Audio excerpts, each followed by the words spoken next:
এবার দেখবে তোমরা একটি দুঃখিনী মেয়ের গল্প।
এখন দেখবে তোমরা একটি মিষ্টি মেয়ের গল্প। একটি ছোট্ট মেয়ে ছিল, চোখে ছিল স্বপ্ন, মুখে ছিল নরম হাসি। সে থাকতো গ্রামের এক কোণে, ছোট্ট একটি ঘরে, শান্ত আর নিরিবিলি। প্রতিদিন সে কাঁচা রাস্তা ধরে হাঁটতো, মানুষ আসতো যেত, কিন্তু খুব কম মানুষই তাকে লক্ষ্য করত। তবুও সে হাসতে ভুলতো না। একদিন হঠাৎ আকাশ কালো হয়ে এলো, বৃষ্টি নামলো ঝুমঝুম করে। মেয়েটি রাস্তার পাশে দাঁড়িয়ে পড়ল, ভিজে জামা, কাদা জুতো, তবু চোখে ছিল আশা। অনেক মানুষ পাশ দিয়ে চলে গেল, কেউ থামলো না। ঠিক তখনই একজন বৃদ্ধা থেমে গেলেন। মেয়েটির দিকে তাকিয়ে মৃদু হেসে তার হাতটা ধরে নিলেন।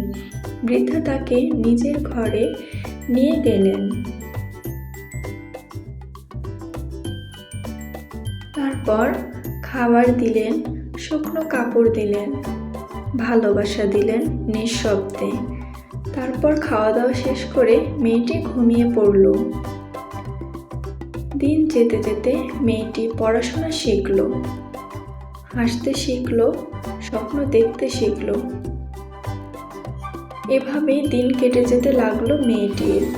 তারপর বাচ্চাদের সাথে মাঠে খেলাধুলা করত, পশু পাখিদের সাথেও খেলাধুলা করত। এভাবে বছর কেটে গেল। সেই ছোট্ট মেয়েটি বড় হয়ে অন্যদের পাশে দাঁড়ালো, কারণ সে জানতো একটু ভালোবাসা একটি জীবন বদলে দিতে পারে।